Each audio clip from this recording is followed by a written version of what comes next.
Welcome. In this tutorial, I'm going to show you or teach you how to see your blacklist on Facebook using your mobile device. So if you want to know how I did it, just keep on watching. So first of all, if you're using Android phone, don't worry because the process is still the same. So let's get started. So first of all, you want to open your Facebook app and log in your account. And now, click on the three little lines at the lower right corner of your screen or the menu button.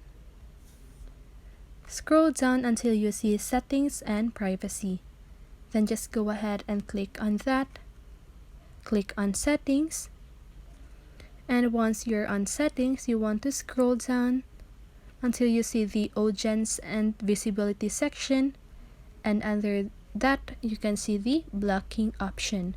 So just go ahead and click on that.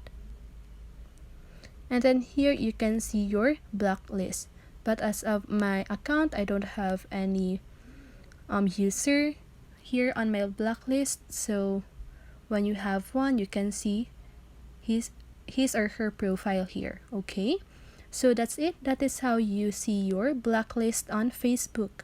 So I hope this video helped you, and if it did, make sure to like, subscribe, and hit the bell notifications so you won't miss a video. See you on the next one and have a great day.